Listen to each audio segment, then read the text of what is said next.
Hello, testing. Is this thing on? Welcome, ladies and gentlemen, to the Shady Monkey Show. Yo, welcome to the Shady Monkey Show. We are sponsored by Oriental Distilling Company out of Zhuhai, some of the best gin in the world. I've got Malone here on the podcast. Because you actually, it's your last full day in China. My last full day, bro. Mm-hmm. And I was able to... you were able to sneak away and come on over. Yeah. I will say, thank you, bro. Like, okay, so like how this month has kind of gone for me.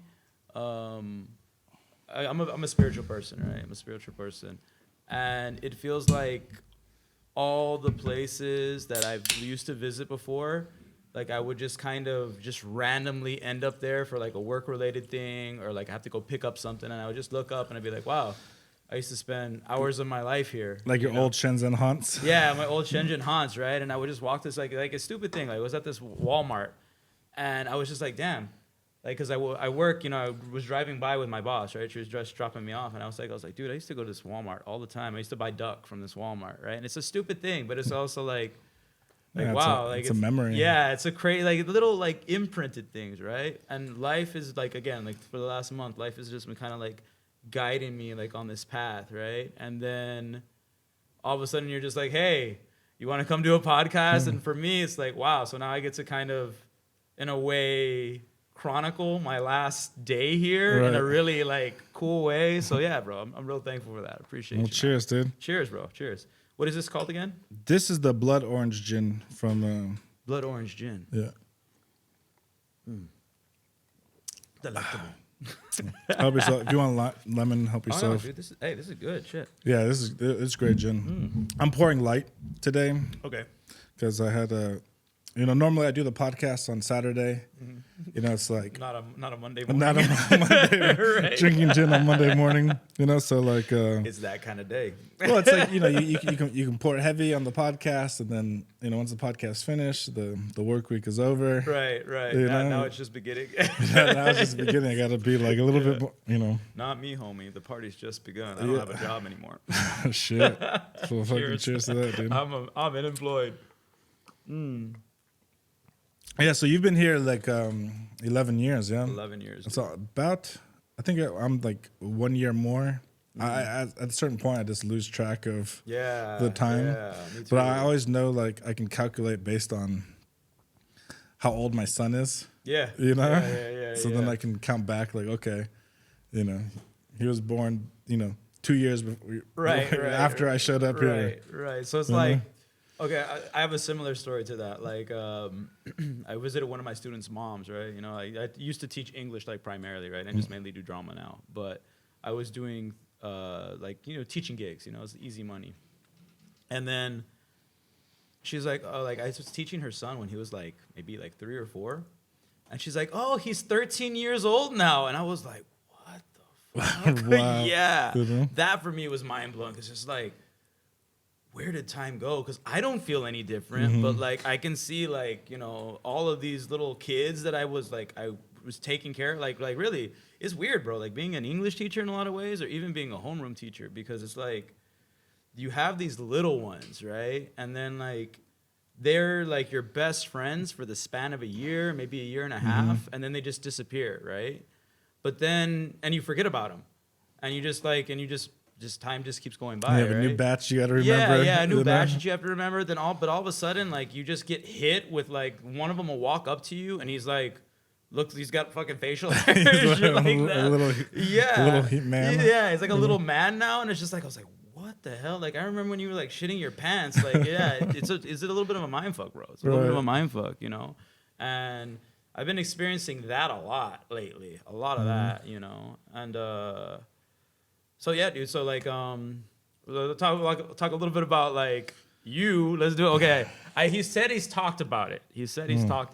But Shady Monkey used to throw the most baller parties. I don't know how much you've discussed about it, but like, yeah, if you've never been to Shenzhen, you won't understand what it was like to go to a Shady Monkey party. I'm sure there's cool parties, but like in Shenzhen, brother, cheers to you, bro. There's nothing been like, and there'll be nothing like it there. I agree. There'll never be that again.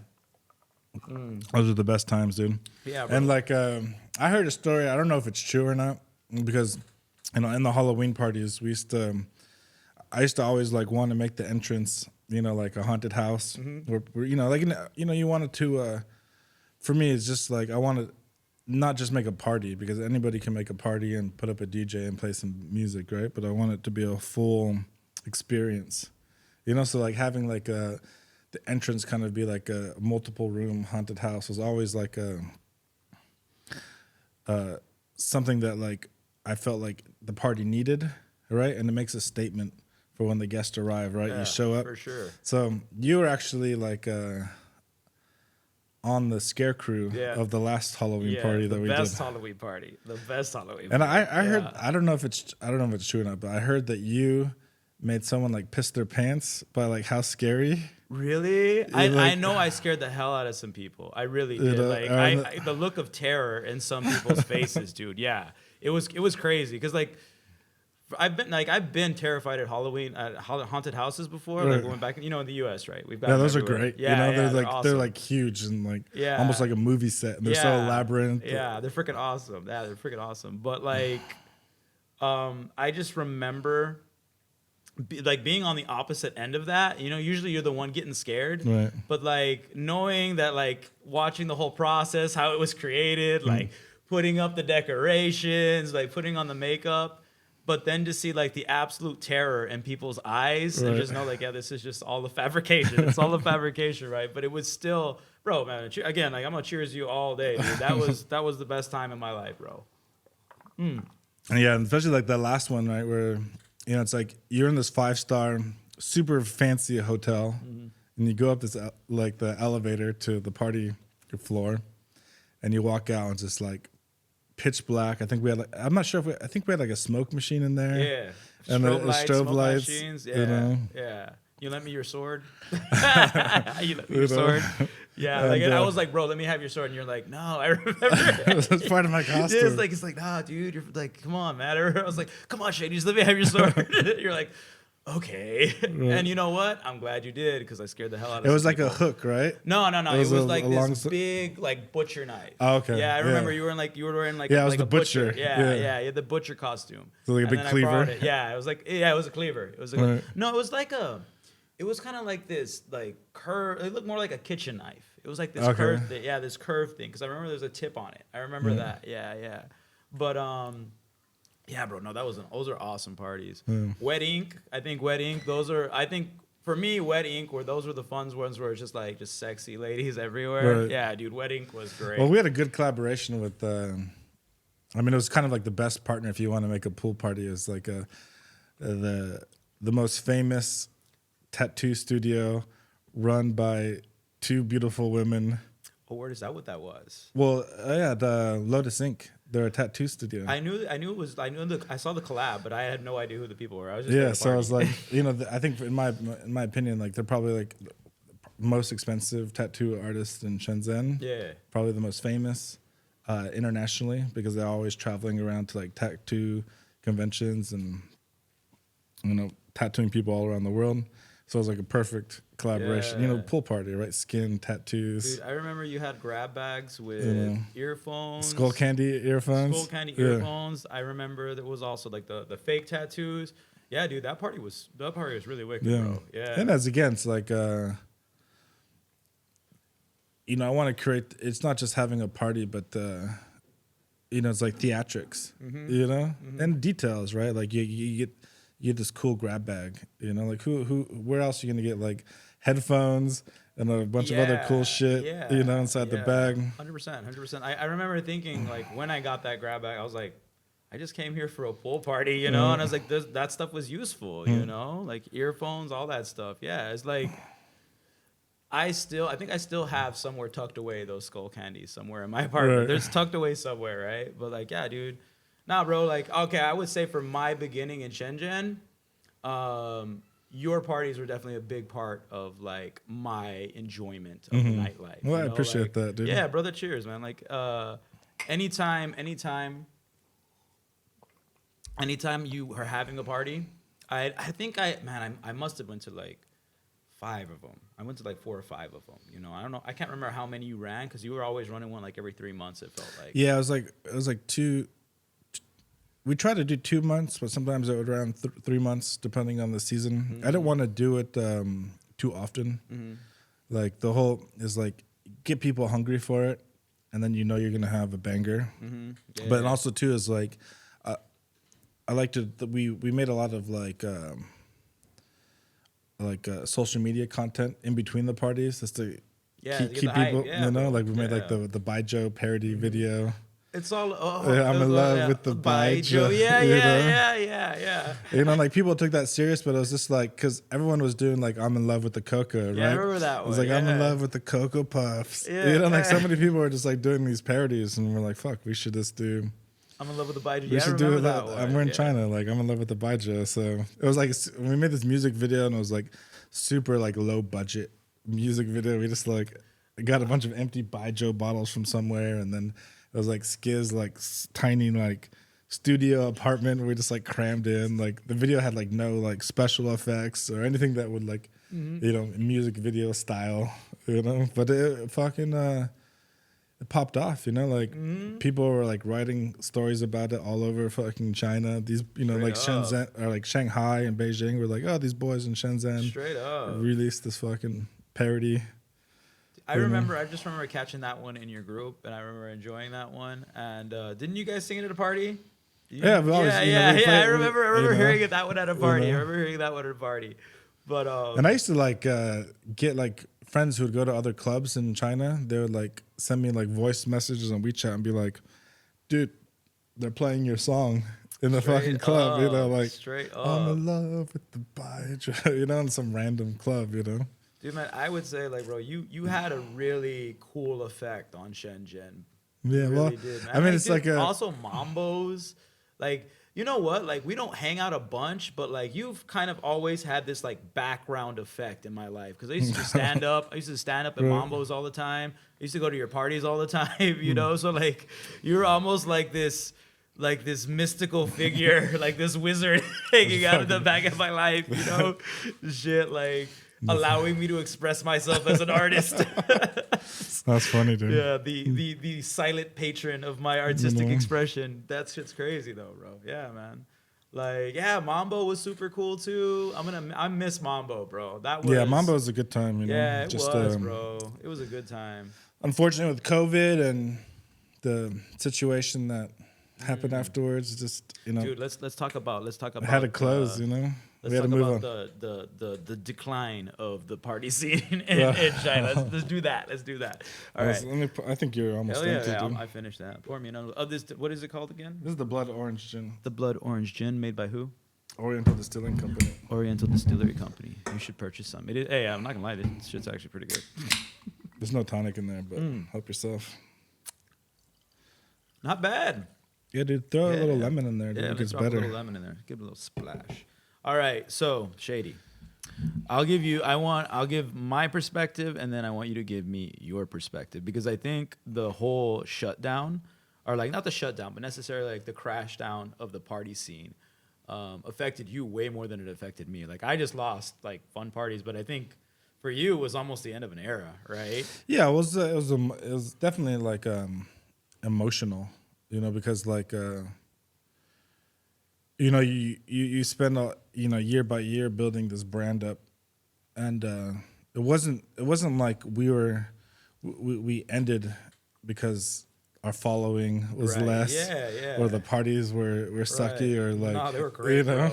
And I think they would have just spiraled into like. Well, then also too, like at that point, we were like getting invited to like go to other cities and make parties and stuff. Oh my god, yeah. You know, so it was just like it was starting to just get bigger and bigger, you know? Dude, I never even considered that. Like, if you would be a way different person if that panned out. You know? Well, we did. Like, we went to Guangzhou. Like, we did a few parties in Guangzhou. The first one that we rented, like, 2, like, VIP buses, like, kind of like luxury buses, you know? Like a rock tour bus. Mm-hmm. And we packed one full of girls and one full of boys, you know?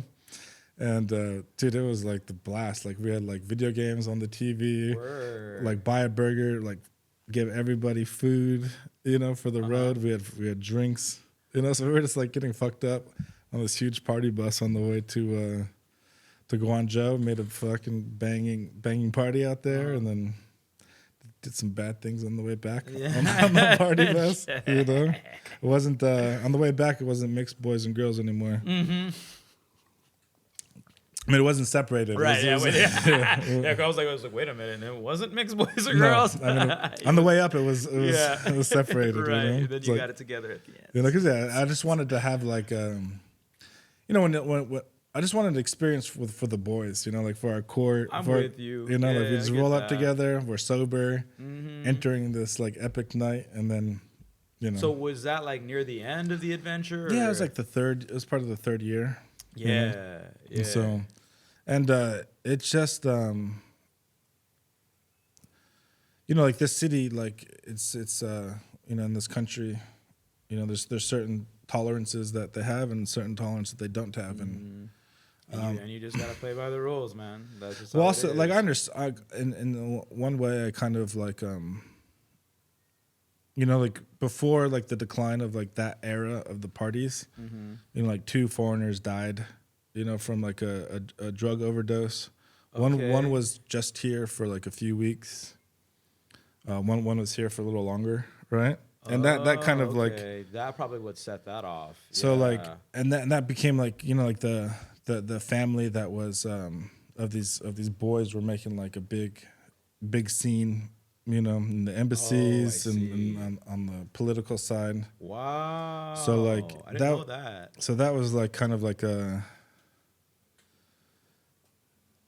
like put like darkness, into the sky, Yeah. And then shortly after that, the tunnel party. That was the one, bro. That was the beginning of the end. That was the beginning of the end. Got busted, and then hold on. Okay, for those that are not Shenzheners, the tunnel party was like this major thing where I think for anybody that was there, how many years ago was that, man? I don't know. It was like 7, 8 years ago, 8 years ago. Yeah, man. But that party like made such a ripple in the community. Like I remember that because not only that, but like internationally, like they were reporting on this party on like BBC News. Really? And U.S. News also was covering it. It was like not like it's like a main story, right? But it made enough heat to where it got across the ocean. Yeah, the people were talking about it outside of China. So I mean, it was like a. All right, Shady Monkey, where were you the night of the tunnel party? I was in Coco Park, like. Where were you on the day? I think the thing is like I think every foreigner that who went to parties, they'll all remember this night. Yeah, I know. Whether or not you were there or not. It was like the tunnel party was kind of like a 9/11, the 9/11 of the Shenzhen party scene. Where were you during the tunnel party? I was in Coco Park, dude. I was with Skiz and Mafia and. I like the Real Deal guys. They were like my friends, and also like they were doing parties before me, and the main guy who organized those parties, he was also kind of like I have a question for you. A mentor. Did they pay for that location, or did they just decide? No, so the Real Deal is always like they wanted to do these kind of like underground events, and that was very a big difference between us and them. Mm-hmm. It's like they would. Pick like they did this one like temple party on this like temple on the top of a mountain where you had to hike up an hour, to get to there. And so they spent like 2 days carrying sound equipment, alcohol, ice, generators, gas, lights, just to make this party. Like they were like very... Almost artistic in a way, yeah. Almost artistic in a way. Yeah. He was like this guy, like he would tell me like he would just... get in his car on the weekends or whenever he had free time and just drive around to remote places. And just, if he sees something that was interesting, he would get out, explore it. And then, often he found like a cool place. Like he did one party that was like in this like a abandoned hotel, that was like totally run down, multi-room place. It was an epic party. But that was probably like, I think like, that's probably like the beginning of his end because he's doing things and not paying for it. Like you got to get the permits. But was he paying for it? No, he wasn't paying for it. Yeah. And also too, there was no one to pay for these places. I mean, I don't know where you yeah. You know, like when you find an abandoned house on the top of a hill, right? like, Yeah, right. There's Okay, no, but the reason I say that is like, but yeah, who do you pay for the tunnel party? Yeah, like you know, yeah, thinking about it, it's a public sidewalk. Yeah, you like know? who do you pay for the tunnel party? That's a good point. I didn't think about that like that. But yeah, dude. That tunnel party, you didn't go, but I was actually there. I was there for the tunnel party. I was about to go. Yeah, I was I'm glad you did it, brother. I'm glad you did it. I'm glad you did it. left early. Yeah, dude. It was like I remember I was with this redhead. That's what I just remember. It was a redheaded coworker, and that's I can't really remember her name. Sorry, whatever your name is, if you see this. But I was with her, and I remember. But you know what, bro? Honestly, had an eerie feeling about it. Had an eerie feeling. Because I walked into the tunnel and they had like a smoke machine, and then like I'm just looking at the people all around, and you can tell there was some people under the influence of like different things. You can feel also too, it. like at that time, there's probably a bunch of undercovers, you know, in the scene too. Yeah, getting ready to make that buzz, that pounce. And I remember walking in there, and I was like. This isn't my party. Like, and it's just like, it didn't feel right. Right. It didn't feel right. It wasn't fun. It was too much smoke. It was too much smoke in that one tunnel. I was like, it didn't feel safe. And I was like, you know what? Let me get out of here. And yeah, I forgot that little detail about that. Cause I just remember thinking like, yeah, this party sucks. I'm gonna get out of here. But I do remember walking through it and being like, yeah, it doesn't feel right. And I think maybe that's what saved me. I think maybe that's what saved me. Good intuition. You know? Yeah. I think that's what saved me from that party. Yeah, because it was just a really weird ass party, bro. Yeah, man.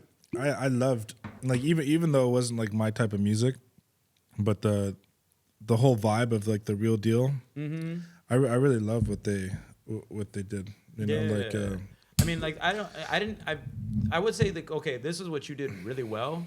You did a great job of branding yourself. And I'll say it again, dude, your logo, the Shady Monkey, that I think for that era was freaking iconic all over Shenzhen. Like, dude, I remember walking down the street and I would just see your logo slapped on a fire hydrant. Right. Yeah, like I'd just be walking around like, oh, Shady Monkey. You know, you just like in the most random places, I would just find like one of your stickers slapped on a wall. And I think again for the party scene at that time, dude, you were there was nobody bigger. You were massive. Well, I got pictures from like friends that were like crossing the border to like Hong Kong, where people had like slapped it on the desk where you get your passport stamped. Really? You know, like going up to there and just like slapping it under, you know.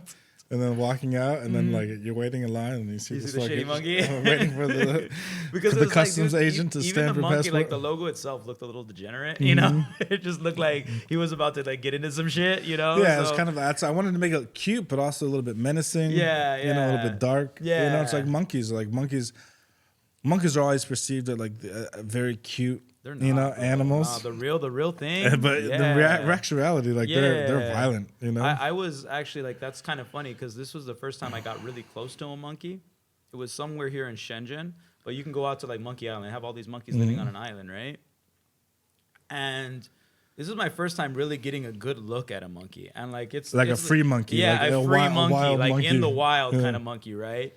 Dude, the way they look. Like the look in their eyes, it's like you can sense the intelligence, but you can also sense like there's more of a beast in them. Like they resemble humans in a lot of ways, right? But then you can still sense it's like, but this is not a human. This is a wild animal that will fuck you up, right? Yeah, and they're so strong. Yeah, and there was like, bro, there's like I'm there. And there's like 30 of them just everywhere, right? And I was, dude, I'll say this, but you know what? I had this cool monkey. I had a cool moment with one of these monkeys. And I was actually, it was like, we kind of leveled.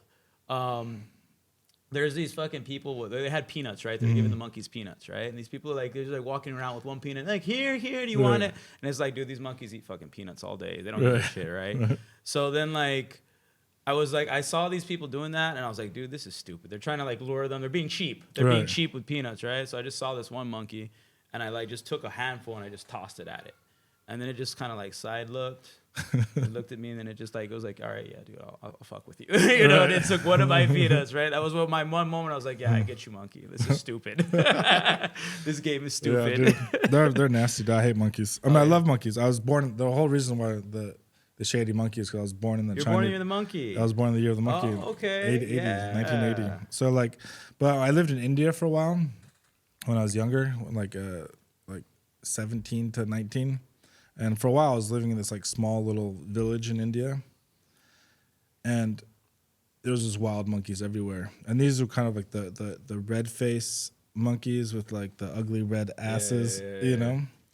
And they always have like their different packs, right? Mm-hmm. And every pack had like kind of like the alpha male and then like the lower males and then all the women, the female monkeys. But in this village, right, every house or kind of compound was walled in, right? And so like if you wanted to go to like the town or the main road, you're basically kind of like going through this like labyrinth of walled in, you know, paths, right? And the wintertime when the food gets like scarce and all these monkeys are like hanging up on top of the wall and you got to like walk through and you have like a pack of monkeys on your left and a pack of monkeys on your right and they're hungry as fuck. Yeah. You know, like, and they're so just eyeballing you. So like, yeah, so we'd always used to carry like a stick, you know, we were told like, you always want to just carry a stick, you know, because these monkeys are ruthless. Yeah. You know, like they'll fuck you up, you know? So, and then like one time I went to like a sweet shop to buy like some desserts or some, you know, for a friend I was visiting. I went through his gate, you know, in his walled gate.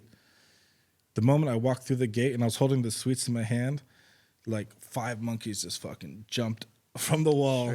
You know, one of them like hit my hand, right? He just like landed on my arm just to knock the food down, you know, and then the other like 5 monkeys like all scattered at my feet to pick up all the food that was like on the floor that this guy just knocked down, and then boom, in like 3 seconds, it was like food down, fucking surrounded by monkeys, grabbing my shit, and then gone.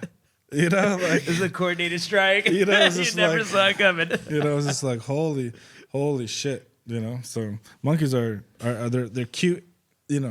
Characters, yeah, they're cute on TV. The Curious like, George, yeah, you know, but like in reality, yeah, they're scary, bro. Yeah, they're scary, dude. Those are animals, you know. Like I wouldn't even say like honestly, like I think there are some cute monkeys, but I think if you get like up close to any monkey, they're not that cute. They look like they are like they will mess you up. Yeah, even like you see maybe baby monkeys are cute, but when they get full grown, it's a different thing, dude. Yeah, it's a way different thing. Yeah. So, bro, let's go back to tunnel party. So the beginning hold on, before we get there, all right, go for it. Let's fucking have a cheers. Hey, cheers, brother man. Hey. All right. So, what about the tunnel party? All right, dude. So the tunnel party. I feel like. Okay, so would you believe that was the beginning of like the end of like the cool party scene here in Shenzhen? Yeah, I definitely. Yeah, that was kind of like it was the first sign, right? Because before, like, you would throw parties, and it was very easy to throw parties, and there wasn't too much like control. You know, wasn't if there was a noise complaint, you know, they would just show up and be like, "Hey, try to keep it down," you know.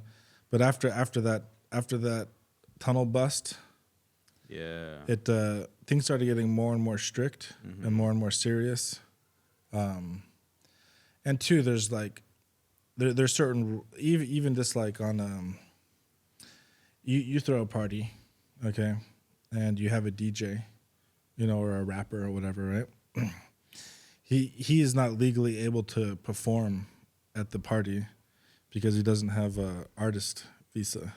Yeah, you know? I remember that. Yeah, no, you know? No, bro. Like so actually, it's just like there's so many levels of complications. Like if you want to do like legitimate, fully legal parties, like you would spend more money, far more money than what it was worth. What it's worth, unless you were like throwing a big festival or had like a big brand sponsorship. You know? Okay, so you actually told me a story that I remember that you said that you saw yourself on the news, and that was kind of like, yeah, okay, I'm done with it then. The pool party, right? Yeah. You know? Yeah, but do wet ink, bro. The wet ink for the bomb. I kind of actually forgot about that story. Yeah, you told me that one, and that was what kind of made you like, yeah, okay, I need to. Like, but we still did after that party. We still did the last Halloween party. Okay, was that? You know? Oh, okay, yeah. You know, but that's a funny story because like the real deal party already happened, you know, and I thought like, okay, so like I knew that I already felt that the time for us making these events, these parties were winding down.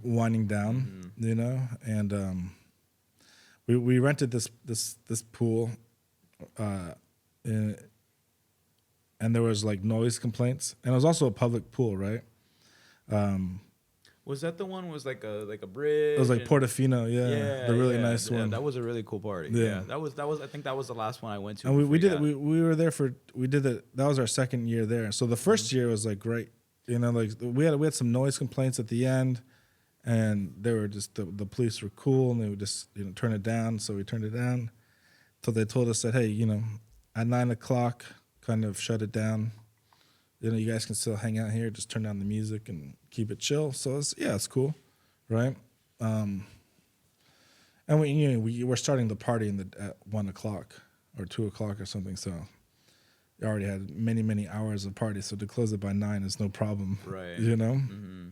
And so the next year we did the same thing.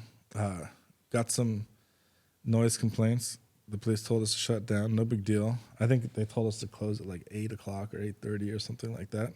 No problem. We had 5 hours or 6 hours of party already. It's not a big deal. And plus like, at that point too, like a lot of people are. And a pool party is like more of a day party anyway. Yeah, you don't it's gotta like be out too late for that. And one. people are drunk. You fucking it's time to send them home. And like honestly, like even getting a taxi out there at the time was a little bit like that funky. was hard. Yeah, it was a little bit funky. So yeah, I can understand that. And that was like before like Diddy was really popular. Yeah, yeah. So, and but somebody, somehow like the news caught wind of this event. Yeah. Degenerate loud. And it was like the Tuesday Tuesday evening Shenzhen news, CCTV, like the big local news channel. And they did this like investigative report that was like 3-4 minutes long. And this guy was like talking like he didn't want to put his face on the camera, so he was like, it was a Chinese guy that had his back towards the camera while he was talking, right? Oh, so really? all you can see was like the back of his head. And it was like, I brought my kids here, and there's all these like girls wearing sexy, bikinis, and it was like totally scandalous and inappropriate, and they were so loud and drinking, and all these crazy foreigners, and then they started to scroll. They showed a picture of like somebody scrolling through. It wasn't like my WeChat, but it was like the Shady Monkey hip hop public account, like the party details. But then you see like Shady Monkey, hip hop. It was just like, oh fuck, like that's it. It's fucking it's finished, because the real deal just happened, and now my fucking name is being posted on. Bro, but like hats off to you for news, realizing like you needed to stop. Well, we already knew before that, but like we had a good experience. It was not an illegal place. We were renting the place, I already knew that it was we needed to stop it, just because it wasn't like I did these events to make money or to support my family or it was just like time. It was a hobby that grew into something bigger than I ever expected. Right, I'd imagine. I would imagine. So dude. like, I could imagine. And so we decided to do the Halloween party because like it was at a 5-star hotel. It was one of the best hotels in Shenzhen. It was also the hotel where the Chinese president would stay. A word. When he visits Shenzhen. So I figure these people are probably the most safe from being raided or busted. Right. Yeah. Right. It's like a legitimate place. It's like probably owned by government officials, and they don't want to have stain on their face. If like I get it. Yeah. So I felt like pretty safe to do it. So was that the last one? What was the last one? I can't remember. I think we did like one tiny event that wasn't like So was it the booty shaker? I remember the booty shaker. No, that was before. The booty shakers. The twerk parties. You know. The twerk parties. You know, I never went to one of the twerk parties, but I remember the videos. I was just like, looks like. No, I did go to a twerk party. I did go to one of the twerk Viva parties. one. I mean, they're all at Viva. I think yeah. I don't remember where it was, but I do remember going to one of the twerk parties. Yeah, those were great. I love those parties. Yeah, we did. It was Bad Santa. Was Bad it the Santa. Christmas? Yeah, was it twerk party? those. Yeah. I remember the video, dude. I would dress up as Santa at the party. I think that was also like something really cool that you did because like you are like a designer and you're a videographer and stuff, so you always had really kick-ass like trailers to your parties. So, bro, like honestly, JD, yeah, man, like. Well, that was the thing that like I felt like in the very beginning was the parties are the parties, right? Like people are gonna fucking have fun or not have fun, right? And if it's a great party, like how are you gonna let other people know about it? Everyone does like photos, but photos don't justify the mood and the feeling, the atmosphere. Yeah. So I always felt like every single party we do, we need to do video content. Excuse me. Thank you. I got you, sir. And I'm over here getting drunk. so that was a very, very established very early in making the brand. Even from the third party that I did, we started doing video content, and I bought a nice camera just for filming this, for filming these events. It's like you want to show people how cool these fucking parties are. And they were, bro. Those parties were, they were so much fun.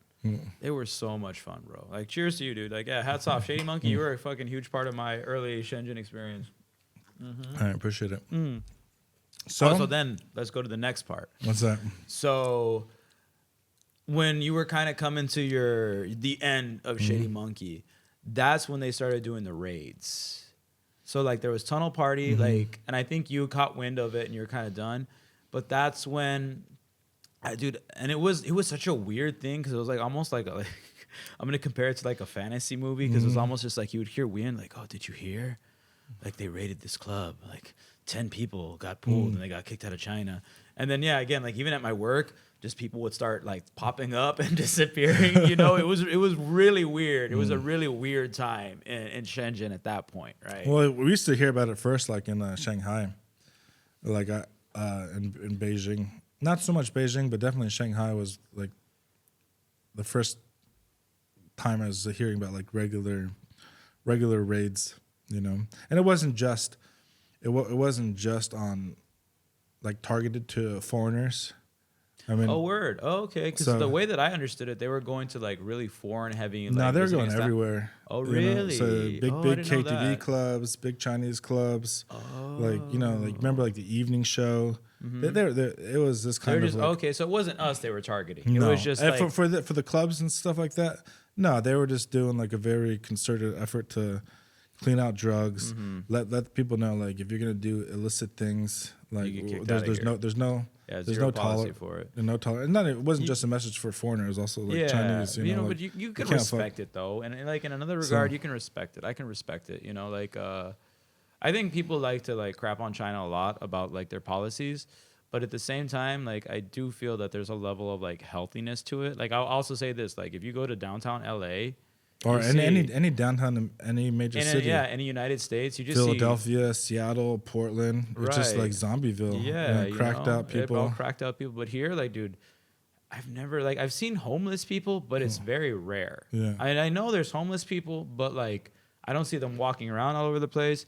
I've never seen anybody like whacked out on drugs here. Like I have, and it was at the tunnel party, right? But like just walking down the street in the U.S., you walk down the street, you see people like freaking zombies walking around here. You never just see that like fucking hanging. Yeah, for hours. Can I get a 5 man? I'm hungry, bro. Needles hanging off the arm. Yeah. So like you never get that here. So again, people wanna like I've loved my time here. I love China, bro. I always have, and like I'll say it till I die. I think that like there is like the media of what the back and forth correlation. I also think it's like that's more of like a big political thing. But dude, I love China. I love the people. They're cool, man. Chinese people are real cool, and I do respect the fact that they have. I And I think it goes to like historical factors, like the opium wars for sure, and the fact that they were like, we've already learned this lesson, and we're not gonna let our people like do it again, you know. And I respect that, you know. Like, yeah, they say it's not so free, but at the same time, like, again, you don't see freaking crackheads everywhere, you know. Like, you do feel like.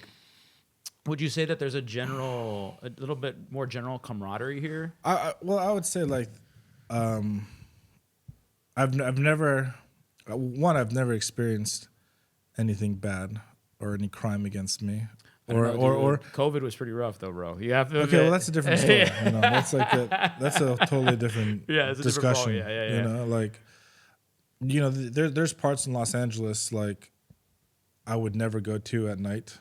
You know, there's nowhere here. There's nowhere here that I'd even worry about that. Yeah, dude. I one of my favorite things to do here was just like I would like if I was a late night, whatever. I was just whatever I was doing, bro. I would walk down alleyways in China, just walking around, just looking around at things. And dude, at no point did I ever feel like I was gonna get mugged or stabbed. You know, yeah, and it's totally safe. And it's a city of 16 million people. Yeah, probably more undocumented. Undocumented. You know, so it's just like I don't know.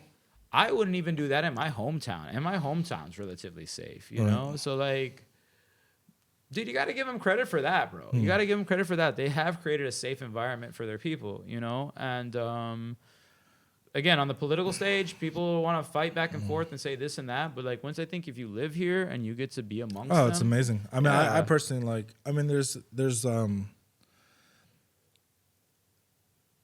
good and bad about living for sure. in most places, right? So some of the things that you wish you had here, you know? Yeah. Like it doesn't feel as free, right? But at the same time, it's like, I don't know, man. Like, I think if you're focused on the right things, like let's say that you're trying to just do a business and you want to make some money, and that's what you're about. Well, I think, and I've said this to other friends before, is like, I think as far as, and it's not always going to be this way, but it's definitely been this way for me, and it's been this way for people that I know. If you have a desire and a passion and a hustle to you, you know, I don't think there's any place in the world like Shenzhen where you can create something and it gets made in a few days. Right. You know, like as long as you like are not lazy. And don't get lost, you know, in life, you know. I think become an English teacher. Or become an English teacher. I'm gonna knock my field, but you know what? It's okay. You know, I mean, I've also seen where English teachers have started as English teachers. Yeah, dude. Okay, so and then evolved into something that's like, you know, much better and greater. Like, okay, I'll say, okay. Toot my own horn, like, dude, man. So I don't know if you've been keeping up with anything that I've been doing, bro. Like for the last, I know you're doing like a stunt training place. Oh, bro, you know? I've had an odyssey, dude. I was working at a stunt school for like that seems super cool. It was cool, bro. It was super cool, and like what had happened was, I had started like a year before COVID.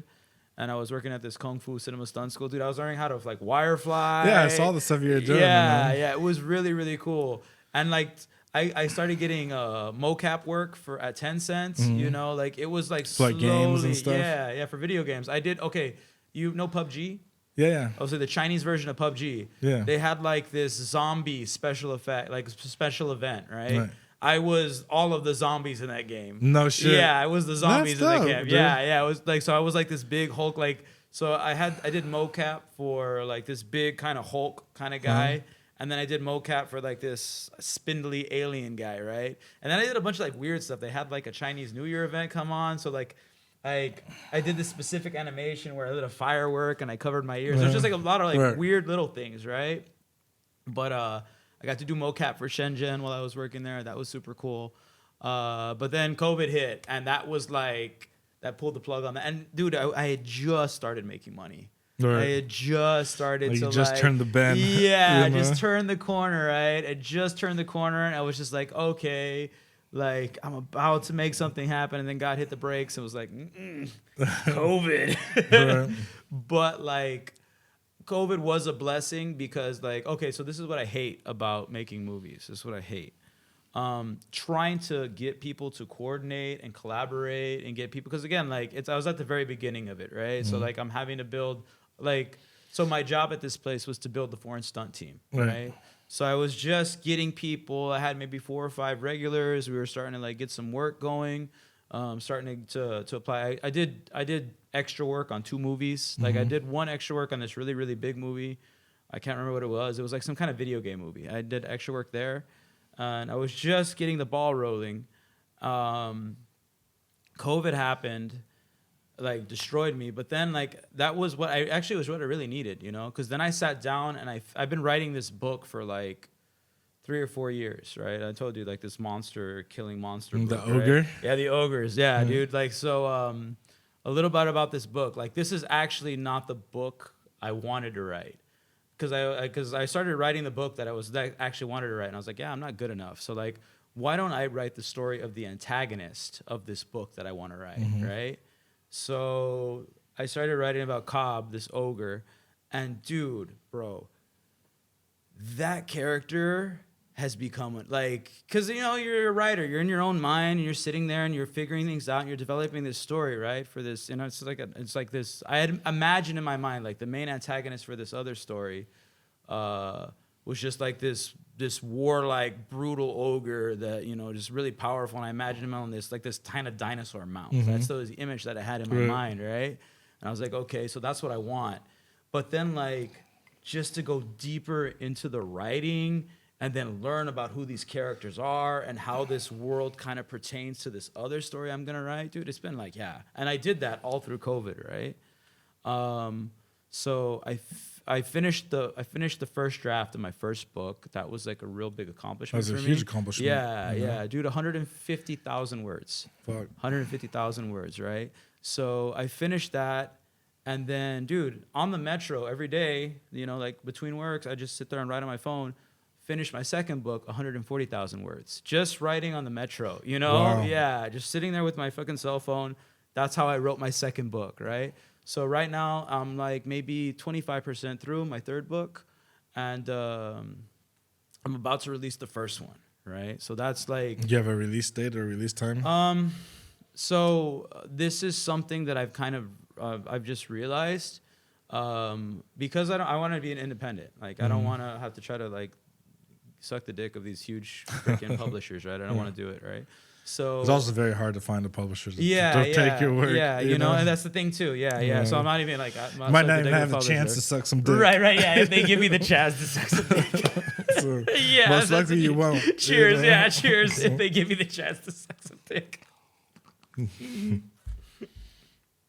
You know what? Yeah. That's the truth. Yeah. That's the truth of the matter, right? They give me a chance to suck some dick, and I was like, I don't want my art to like not see the light of day. So fuck it. I'm gonna take a chance. I'm gonna do it by myself. So my goal is when I get back, I need to start getting into the social marketing aspect of this thing. I'm gonna go on a marketing campaign. I've learned Adobe After Effects. I've started learning that. Okay. Yeah, I started creating my own little anime. Dude, like I've been using Midjourney. Yeah, I use Midjourney too. Yeah, I'm using Midjourney. So I started like, man, bro, it was almost like it was such a cool moment where like I created Cobb through Midjourney. I then transferred it over to Photoshop. I then painted him up, and then I took that. Like cut him out and put him into After Effects? Cut him out. And then I put him into Final Cut Pro. Added a bunch of like CGI to it, right? Some just like easy smoke and you know what I mean? flames. Yeah, some smoke and some flames, and then I added a little background music, and it was just like, there he is. It has a feeling of alive. Yeah, you know? yeah. I was like, there he is. This like I've lived in this character's mind for like 3 or 4 years now, and like that was the first time I've seen him, right? So I'm gonna go on this marketing campaign. I'm gonna put out a bunch of videos of these different characters, like just little like just Cobb, you know, whatever, like little flash art stuff. And I want to have my release date. My goal is 6 months, because that's what all the YouTubers say, right? I've just been watching YouTube gurus. They're like, 6 months is how much time you need to like get your book out there, right? I'm gonna start making some YouTube videos, like 5 things that a writer needs to do, you know, that kind of shit. Right. Like build a little bit of a following.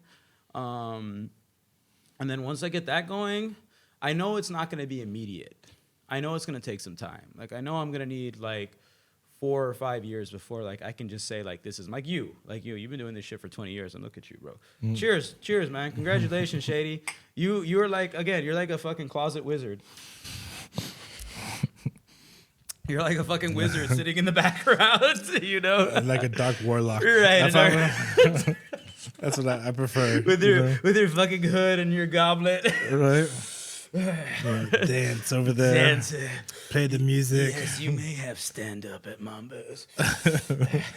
You want to do improv? Yeah. No problem. Oh yeah. Hey, cheers, bro. Yeah, you did host a few of our improv shows. Fuck yeah. I made a video for you guys too. I think it's the only video you guys ever made. Ladies and gentlemen, Shady Monkey has been a patron of Zip Improv for fucking years. Actually, the only show I've ever went to was the Mambo one. Yeah. I'm not into. Actually, to be honest, I'm very not into improv. Oh, dude, no worries, man. Honestly, it takes a certain kind of person. Honestly, I like improv as like theater practice. You know, I'm with you. And like I used to do improv when I was in drama in high school and shit like that. I loved it. Right. It's the best. The best classes were like the improv classes, right? Hell yeah. But like as an audience member to go and watch, like, because I mean this isn't just not to fucking knock on it, but like no offense, 20 to 30% of it is very good, you know, and then like the rest of it is just kind of like trying too hard, potty humor. You know, like just like it's a lot of potty humor. Yeah, you know, just real. Like trying to go somewhere that doesn't go somewhere. Trying to find a spot. But there are moments that are fucking great, you know. But like to watch and I think like in order to, and it also requires like to do like a full 100% improv show that's like fucking crazy banging through the whole time. You really need like a cast that's like on the very good, on the same wavelength, has their own characteristics, you know, that are and flavor that you know brings in. With you, I'm with you. You know, so like I would say this like as okay, so and not to knock it. I mean, we're talking about like improv in Shenzhen by a bunch of dudes that are mostly English teachers. Yeah, I know. You know, and it's the same for the comedy scene too. Yeah. Like all these fucking comedies, people are like, you have your like key moments, and then then the rest will most of them are flat. just are flat. You know, and it's understandable. It's like most of them are new comedians. Yeah, who most of you guys are trying the same new content, right? Yeah, that's the thing. Like with the open mics, like because I've done both. I've done I've done stand up and I have done. Okay, so this is like I would say like the big difference between like stand up and improv. Well, I mean, stand up is prepared. You know, like you're working on material. Improv is like just off the cuff. I've actually heard somebody told me this and it actually makes sense. It's like with stand up, you want to give the image that you're telling the story for the first time. With improv, you want to make it sound like you've practiced the story. Yeah, like it's like natural, you know? That it's natural, right? So like, bro. Like, so a little like going a little bit of history of improv here. Like, dude, you know what I am proud of? Dude, we birthed improv here in Shenzhen. It was me, Mario, Steven, and there's this guy named Barrett. And we birthed Zip, like, dude, almost 10 years ago, bro. It's cool that you guys, I mean, you guys are still active. Still doing it, man. You know? Yeah. It's still selling tickets. Yeah. And not only that, but because of the original Zip, now you got like the couch potatoes and you got like the domestic humans and it's kind of So I think there's I think there's like 4 improv groups in Shenzhen now. And like it all stemmed from Zip. Yeah. It all stemmed from Zip. No, it's I didn't mean to knock on your art. No, bro, I'm not taking it as a knock. No, because like I get it. Because like, okay, kiss my own ass. I think that like at least with Zip, with Zip right now, the way that it is, I would say the most I look at things as like consistency, like who's getting consistent laughs throughout the show, right? So I would say right now, me and Aaron are probably the most consistent. That are always like we'll always get a good laugh. But like, dude, this, like, oh, bro, like improv for me, it's such a beautiful art because it's like when you're in that groove and you're flowing and you're moving. And what I love is like somebody's always giving you the potential for a punchline, right? They're always giving you a potential for a punchline. So you're moving, and then you hear that and you're like, you know what? I know this one's gonna kill. You hit it, and then you get that big laugh. Oh, bro, it's like there's nothing better. There's nothing better. Like and then when you work with somebody like I think Aaron is very very good. You know, it's also too like you need to work with people, and this is like what you would see like, you know, in some of your shows that not everybody has a chemistry or knows how to, you know, like when you have not a moment, everybody, you know, not everybody's great. It's like you know, you're a team. Yeah. You know, and some people are stronger, and then some people are weaker. You know, like not every time like you need to fucking, you know, hit the shot. You need to pass the ball. Right. But you have to pass the ball at the right time. Yeah. You know, and then you need to know like, okay, now it's my ball. I take it.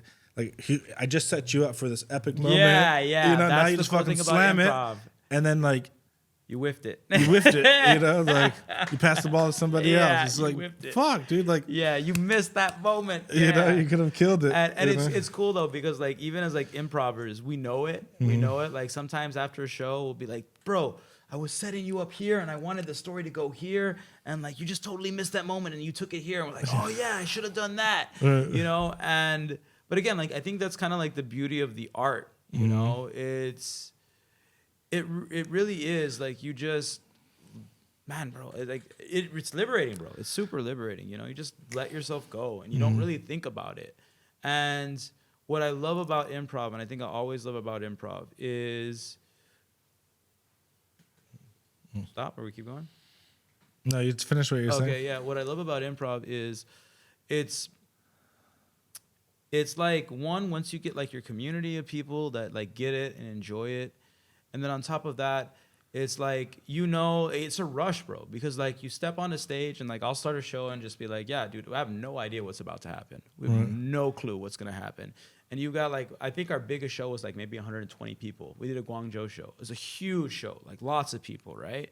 And I was just like, we have no idea what's gonna happen, but we're just gonna make it go, you know? And then you've just gotta like piece it and move through these things and listen to people and create these moments. And then like you get a lot of laughter and then the audience joins in with you. It's just like, it is kind of like this beautiful thing. Yeah, it's also right, like, you know? It's storytelling. Yeah, it's storytelling in a like, really weird way. It's weird, and it goes down these really weird rabbit holes too, you know? Yeah, so like I think what the cool thing about with improv comedy or just improv in general, right? It's like we were talking about the art of storytelling, you know, like, and also, you know, like when I look at improv, you know, I think about like back in the day when you had like these like storytellers in the villages or the communities or the wandering storytellers that go around, you know, bringing tales from far off lands, and you know, probably half of that was like improv, half you know, based on like the reaction. Half of that's probably from a real story, you know, and most of it's probably like, you know, embellished and made believe. Yeah, you know, sure. But like you just captivate, you know. You get the audience. Like, so like actually kind of like what I'm doing right now, or what I did do recently, like my job for the last like, okay, so after I left that whole the Kung Fu school, I needed money, right? Fucking like I needed to make some cash because I was like, fuck, I burned my savings trying to make this dream happen. And bro, I was depressed. I got in a little like a state of depression because like that was my dream. That was my fucking dream, right? But I was like, hey, I got to pay the bills. And dude, crazy as shit. Like again, I'm a very spiritual person, right? I had told myself like, okay, I'm not doing English anymore. I'm done with being an English teacher. I don't want to do this shit anymore. I just want to do drama, because like I have a master's degree in theater, and I was like, I just want to do drama. And I just like anybody like I was like a friend of mine was like, hey, we have a gig. They want a drama teacher. I was like, okay, I'll do that. And I put it in my head, I'm only doing drama. And then one day I went to the hospital because I had to do a COVID test for the school I was working for. And there was a girl in front of me, Irene. Irene, I love you to death. If you ever watch this, dude, you were the girl. You're the one that got me there. But I was this beautiful fucking African girl in front of me. And I was like, you know what, let me just say, hey, what's up? And I talked with her. And I was like, what do you do? And she's like, oh, I'm a drama teacher. I'm a drama teacher. And I was just like, there's my job. I knew immediately I had a job. I was like, okay, that's where I'm going to work. And then I went to this company. They were called Dramatic English at the time. Now they're called Helena's Academy of Dramatic Expression. And I was like, I knew immediately. Like, I walked into there. I was like, this is what I can do. And they're like, okay, you're going to be our director. So I've done children's musical theater for the last 4 years. Yeah, that's really cool. Yeah, I've been doing children's musical theater for the last 4 years. And bro, like, I'm not talking like, oh, we're doing a little rinky-dink hole in the wall. We're doing on, Poly Theater. We're doing massive productions at Poly Theater, right? I'm like doing, big sets. Yeah, big sets. Costumes. Yeah. Like I'm legit doing massive theater stuff, right? And dude, I remember, like, I think I did Oliver. I don't know if you're familiar with the story of Oliver. I'm not. I know the name, but yeah. So it's this, I'm not gonna go into the details of it, but like, what it was I was sitting there in Poly Theater, and I'm sitting in the back with the microphone on this big stage telling these kids what to do, and I'm also doing light design, right?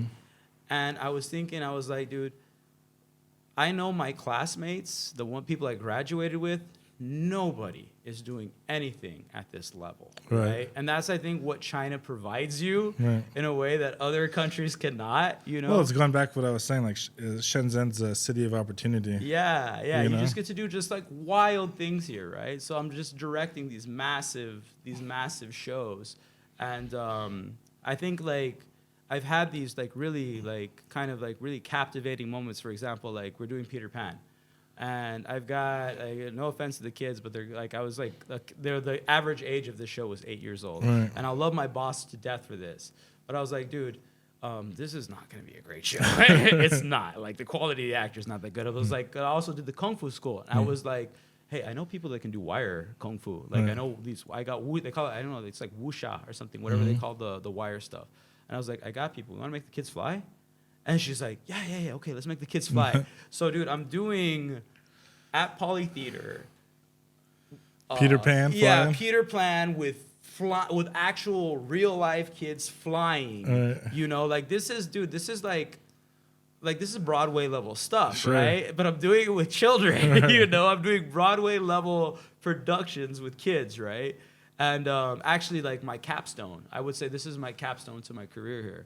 I did Journey to the West, and Journey to the West for me holds like this extremely like close place in my heart because when I first got here, I didn't even know what it was, but I had watched this Stephen Chow movie, and he had done Journey to the West, and I was like, dude, this is really cool. My roommate had bought the books. So then I got the books, and I read the entire story, and I don't know how much you know about Journey to the West, but dude, it is like each book is about 500 pages, 600 pages, and there's 4 of them. It's this massive Chinese epic. It's like, dude, it's integral to like, honestly, like Chinese people, it's integral to like their community, who they are, right? So I've done this show 3 times. What I got to do was I did a 3D hologram show of where like, how familiar are you with the story at all? No. Not at all? Okay, so you know who the Monkey King is? Yeah. Yeah, okay, so like, dude, this is the most gangster character in history, bro. Monkey King is gangster as fuck, bro. He's gangster. I watched a lot of like the old Chinese Monkey King TV series. Yeah, dude, but it's like, but the story is like, get this. This is how gangster this character is. He died, they dragged him to hell, and he was just like, fuck you, I'm not gonna die. He then beat the shit out of everybody in hell. They said, give me the book of death. He ripped his name out of the book of death, and then he ripped out the names of all of his friends. He was like, nope, and you're not taking my monkey brothers either. Right. Yeah, no, this is this. Dude, and then, dude, he was so insanely powerful just through his own grit and determination. He just is a monkey. It's not like he's a human that's a monkey. He's a monkey. He then went and like he was causing chaos. He was causing chaos all around the world, right? And he caused so much chaos that heaven was just like, that we got to deal with this dude, right? So they invited him up to heaven, and they're like, "Look, hey, we're gonna give you a position in heaven. You just chill out." And he's like, "No, it's not good enough for me. It's not good enough for me." He's like, in heaven, it was not good enough for him. Then he fought heaven's best warriors, and he almost defeated them. Right? And I think it took Buddha, like putting a mountain on top of him to stop him, right? So like I read all this stuff, and I was just like, dude, I've never read such a I would say the prose aren't that great, especially in English because it's translated. I would say it drags a little bit in sometimes, but like the really key moments are, it's an incredible story. So like anyway, this story is very close, near and dear to my heart. So my capstone, what I did was I learned, because I video edit, right? We paid this company to create all of these digital effects for us. And then I created this three-dimensional show where, like, I'll give you an example. I had my student, like, pretend like she was running across stage. Like, the scenery changed. She jumps into the ocean, and it looks like she's actually swimming to the bottom of the ocean. And then this giant dragon comes out of this 3D thing, and she is having a conversation with dragon. And I did this. It wasn't huge because it's like the screen, at least what we were working with, the theater size was can only accommodate maybe like 200, 300 people.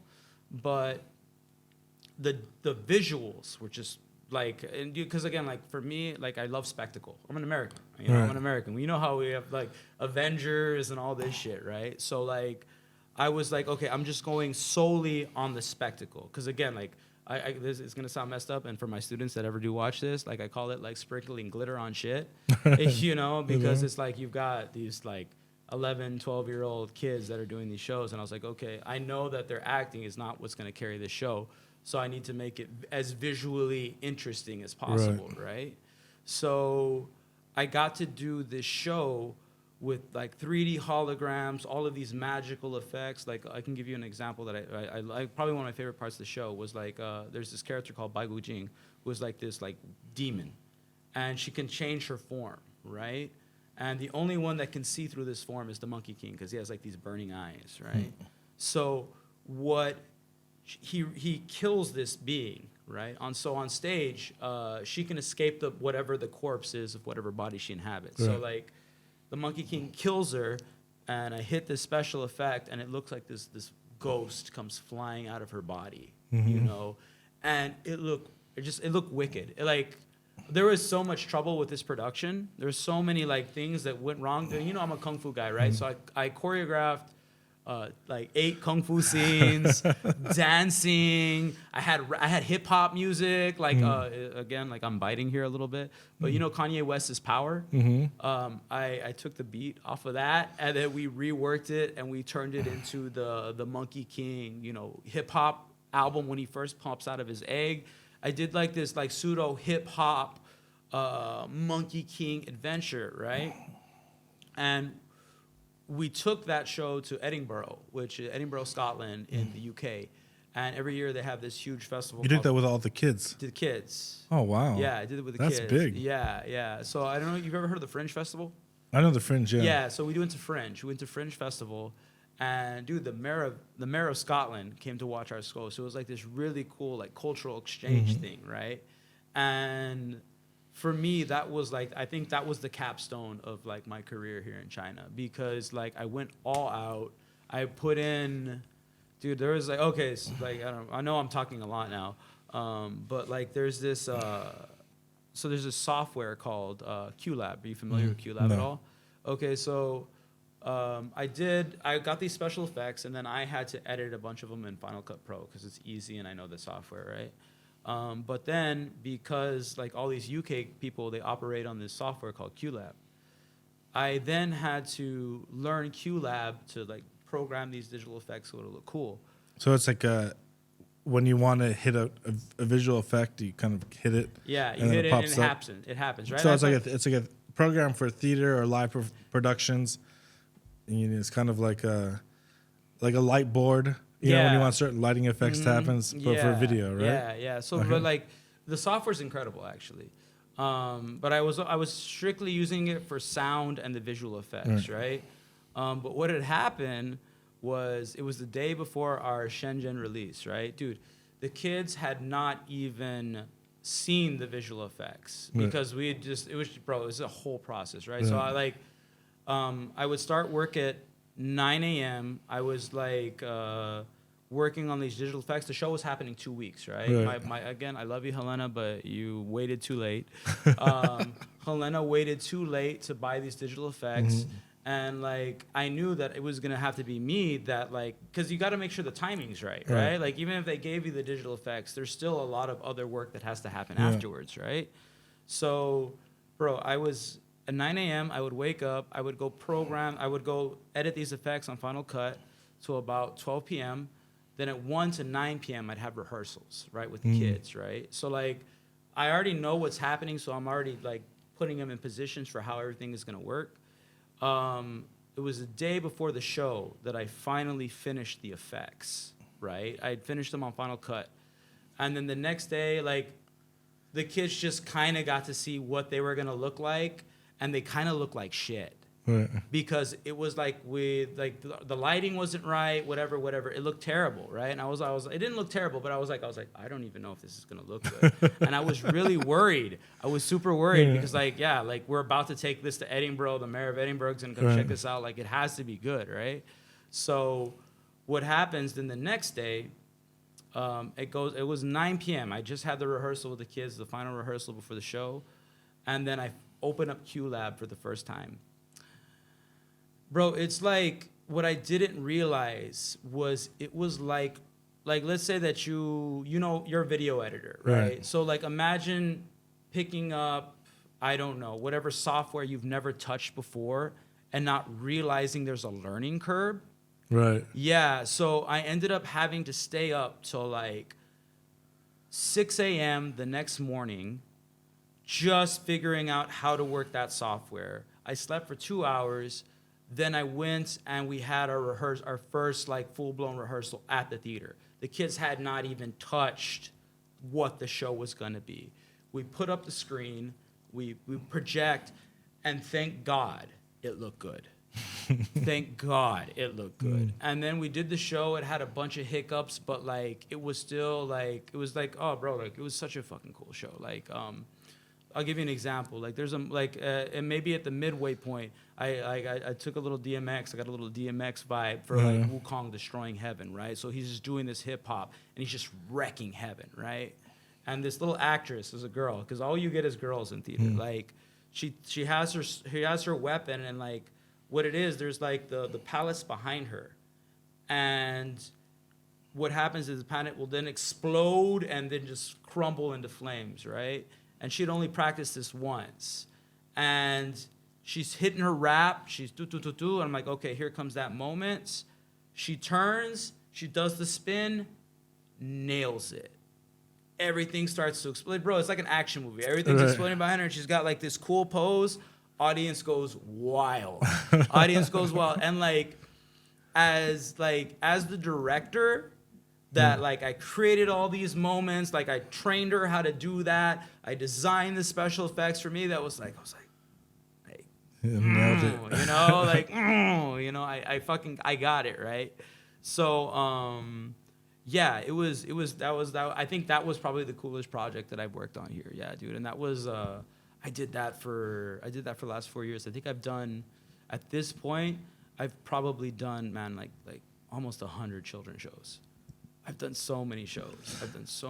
So the question I wanted to ask you is, you've been here as long as I have, and what was the, and it seems like in the past, like you said, 4 years you're doing this, you're kind of leaving on, you hit a high note, in your career and what you would love doing with drama and acting and performances and special effects and video. And what was the factor that made you wanted to wrap it up, pack the bags? Peter Pan.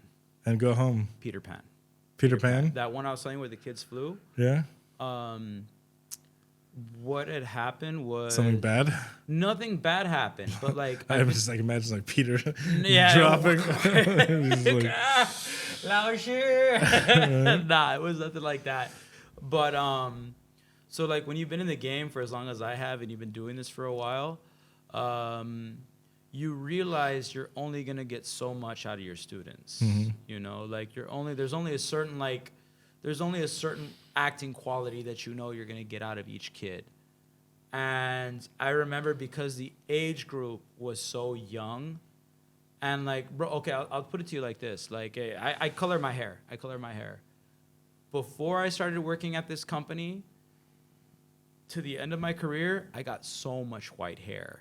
Yeah, I got so much white hair.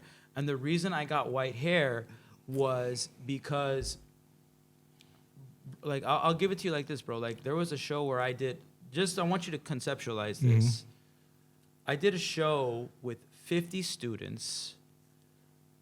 They're English. They don't speak English. We're doing it all in English. It's a full-blown musical. And I'm moving all of these parts, right? Shit is difficult, bro. Yeah, sounds difficult. Yeah, it's difficult. It's super difficult, right? So I'm having to control all of these different elements. And again, like, because our industry is like, the kids are the ones that pay, right? It's not like it's like people pay to come and watch the show. The parents, they get the initial investment, right? So you also have to deal with parents that are like, oh, you know, my kid doesn't have such a big part. You know, we paid all this money, blah, blah, blah, blah. So then, like, do something. So they complain. Yeah. So you have to deal with the complaints of parents, because it's just like, I paid all this money. But the thing is, like, and I think the reason I've done so well at this company was because, like, I did understand that this is a business, right? You got to make money, and like, you have to make your customers happy, and your customers are the parents, right? So I'd have to like sit there and write new scenes and create up new things just so the parents would be satisfied with what the kids were doing on stage, right? And yeah, because you don't want to spend like tons of money and then have little Johnny be there for like 5 seconds. Hi, this is a great day. I'm a pumpkin. Yeah. So that's what it is, you know. So that's what it is, and so I realized that really early on. But again, that was why I was so successful, and that's why I did so many shows, because like I got that aspect of what it was to be a drama teacher here. But also, I studied drama. This wasn't the reason I studied drama. I didn't study drama because I wanted to direct little kids. I studied drama because I want to act, I want to perform, I want to create art, but I want to create like high level art, right? And like, you're always gonna lack with children actors, right? You're never gonna get more than a certain level, right? And with my shows, it was kind of like, I knew that, again, I'm sprinkling glitter on crap. Again, like, I don't want to say that of course I had great student actors. I had some that were amazing, but I also had some that were really sucked. But it's like, at the same time, homeboy paid, I don't know, same amount as the good actor. You know, paid the same amount of money, so he's got to get that shine time. You know, that's what I call it, the shine time. Every kid's got to get the shine time, right? Everyone needs a little glitter. Everybody needs a little glitter, right? And the thing is like, it's interesting though too. Is that also like, we would pack these houses, but you'd pack because it's China. It's like, oh yeah, they brought their mom, and bro. It's really weird in a way, right? Because it's like, when you think about a drama show, you think about people coming and like, paying money, right?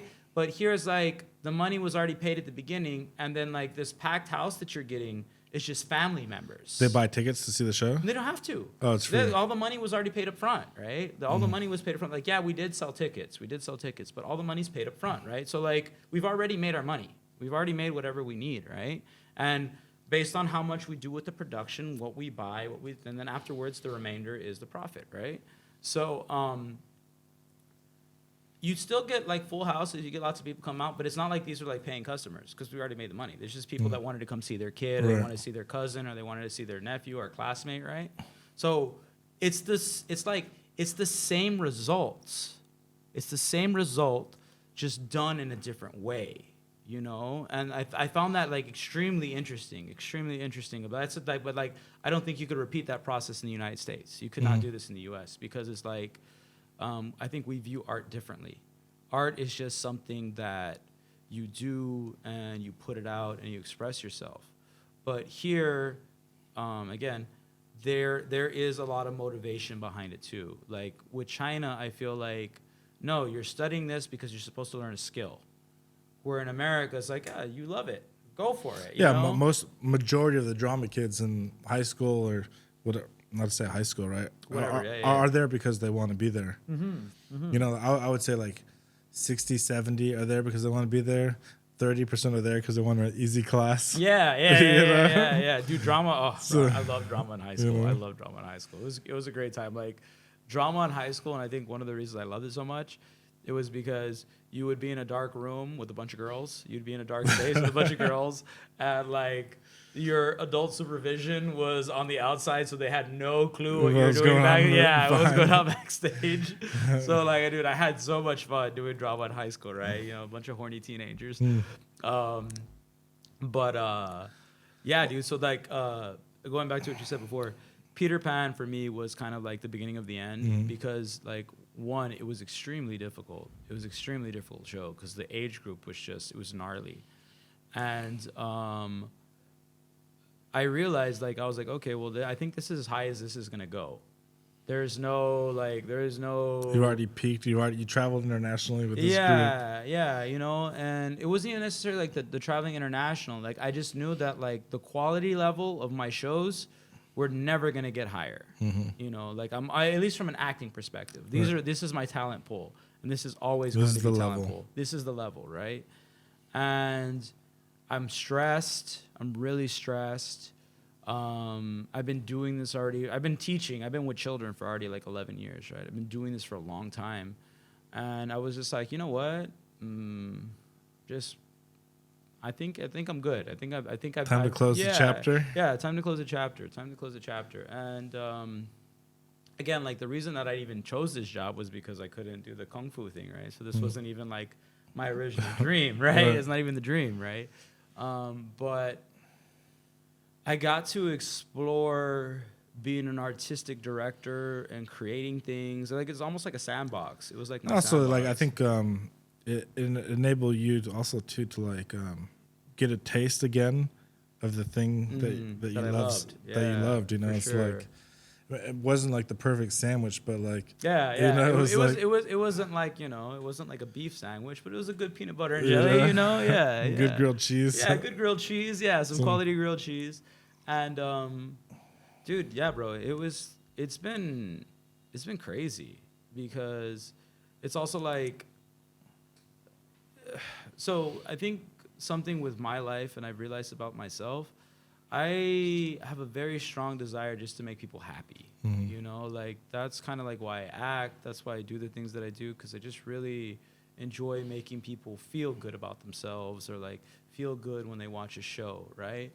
And I had kind of wondered, I was like, did I have that effect on people, right?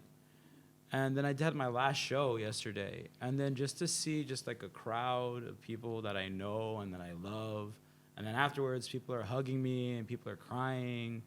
It like, I was like, oh, like, yeah. So I did have an effect. Right. I did do something. It wasn't just like me spinning my wheels for no reason, you know? And I got to feel that. And it was really fulfilling, man. It was extremely fulfilling. You know? And again, because it was also improv, right? Like we started Zip, like, man, Zip has been around for almost 10 years. It's a long time. Yeah, bro. Yeah. Can you like, yeah, just to be around that long and to be doing shows. Yeah, when you think about it, right? Like, you're not an old man. I think, how old are you? 39. Excuse me, 39. Yeah, I'm getting there. I'm getting there. So when you think about that, right? Like, this crew and this, it's been like 1/4 of your life. Yeah. You know, that's like sure, dude. That's a significant amount of time. Yeah, and bro. Has significance in your life. You know? And then there's like a closing moment, your final show before you move on to the next thing. Yeah, like it's emotional. Yeah, bro. Yeah.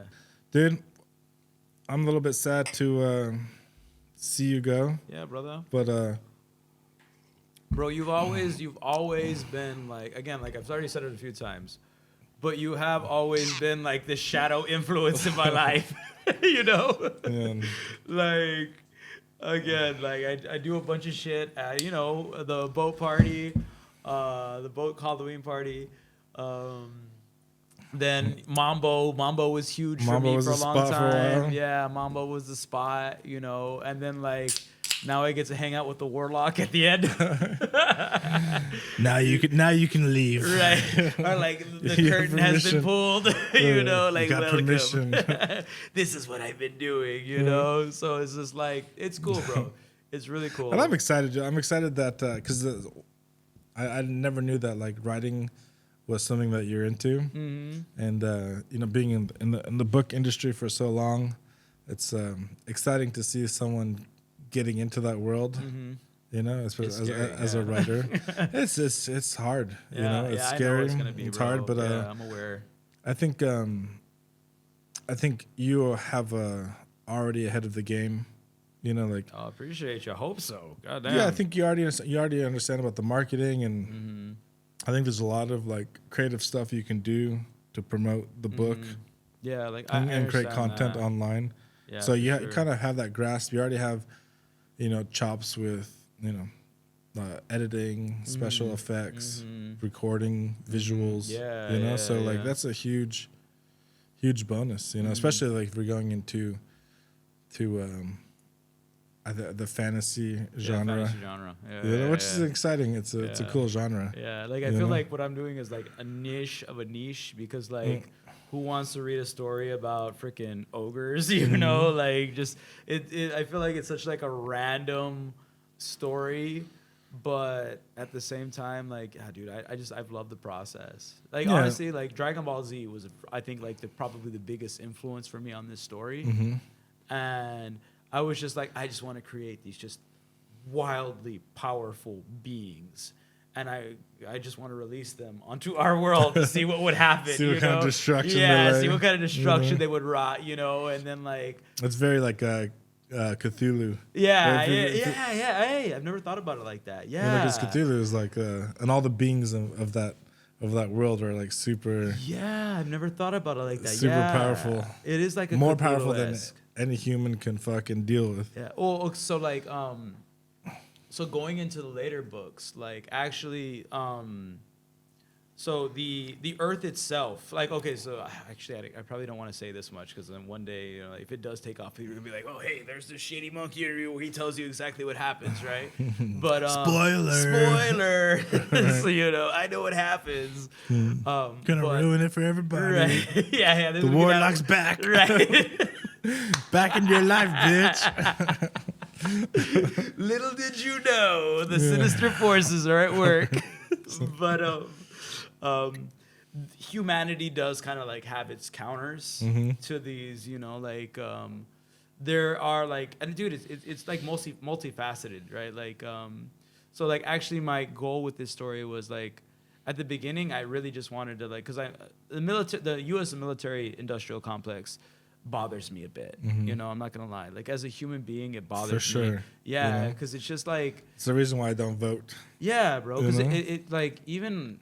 Dude, we can go for fucking days about this, but like, yeah. Because I like at the baseline, I kind of feel like the fact that our business is so intricately combined with our war, it feels like. And especially with as much as free market capital as we are, the fact that like we are just so geared towards making money, and the fact that being so geared towards making money is attached to our military, I just don't feel like that is going to be a very long-term conducive strategy, you know? No, it's only short-lived. Yeah, It's you know? like because it's like because it means like we need to be in a perpetual state of war to keep this economy going, right? And if you have all of these weapons and you never have to use them, at some point the population is going to be like, why are we spending so much time with so much money on military, right? But like, okay, bro, like, dude, because I've done a lot of research for this story. If you get a chance, there's a YouTube channel called Task and Purpose. He's really heavy into like military and what's going on, and doing research for these books, right? Because again, like the United States military industrial complex comes really heavy later in the book. Drew, I used to be really anti-military, but at the same time, I kind of understand it. I understand the need for it, right? I understand the need for it. It's like, oh man, how do you say this? It's like, again, like Bro, it's a rabbit hole, right? It's a real rabbit hole, because on one side, like I do feel that, man, we're in the 21st century. Why are we still fighting each other? Yeah. But at the same time, it's like, let's say the United States didn't exist, there would be a vacuum.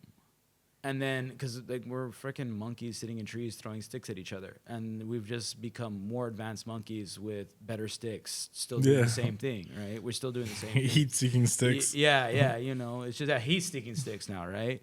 So like, at our very nature of our evolution, we are like these beings that desire war. Even me, I'm writing a fucking whole novel series on like this desire for battle, right? So.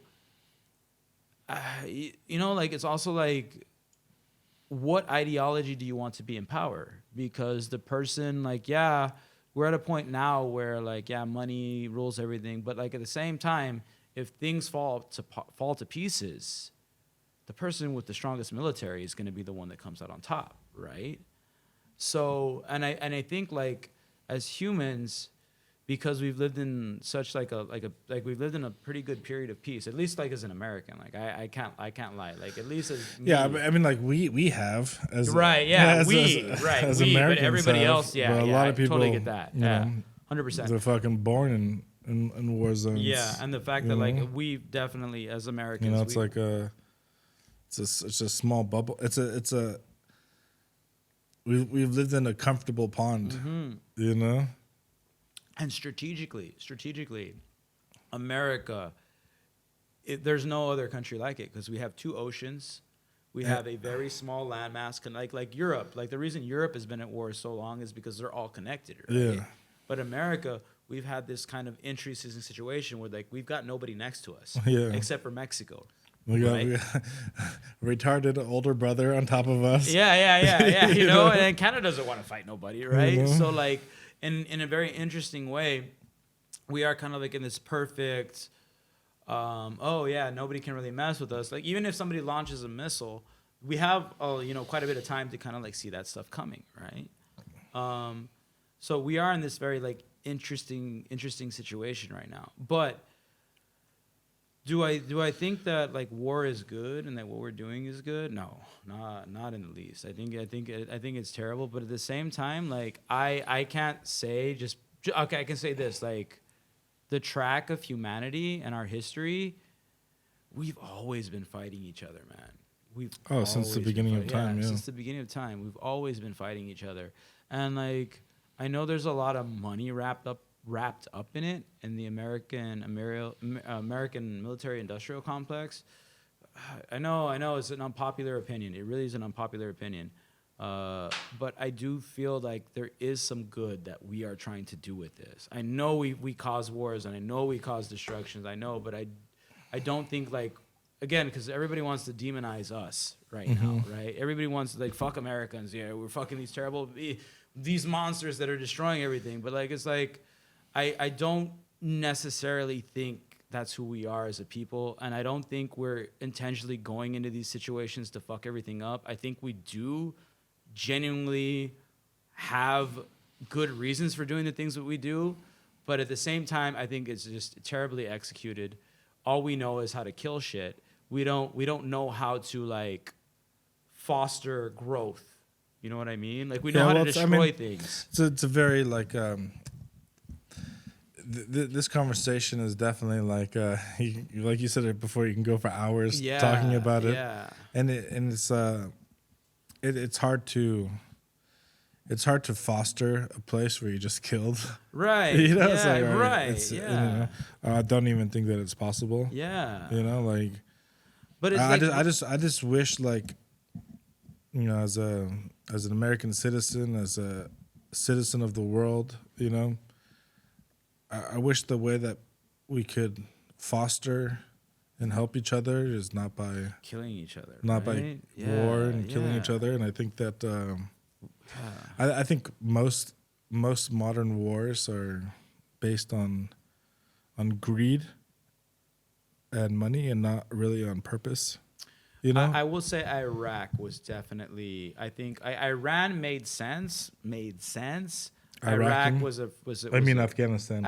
Afghanistan. Yeah. Sorry. Afghanistan kind of made sense. I feel like Iraq was like, hey, we're already here. We might as well take this dude out. I feel like that's what Iraq was. And it was very poorly conceived. It was very poorly conceived. And I think it's like we have the hardest sticks right now. America has the hardest sticks, but at the same time, like, I don't know if our ideology is capable of. It's not gonna last. Yeah. You'll see, like, in a few decades, like, you can already see it now with our president and our political system, where people don't.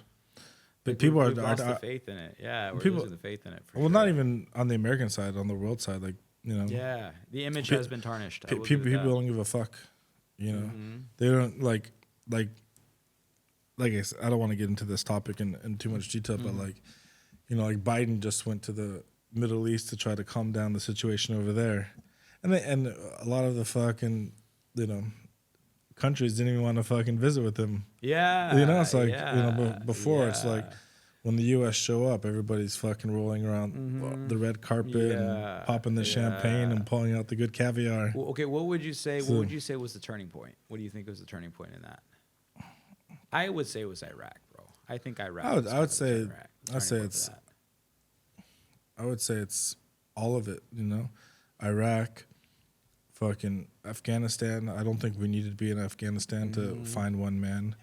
Yeah, right. We destroyed Libya. Yeah. We helped destroy Syria. Yeah.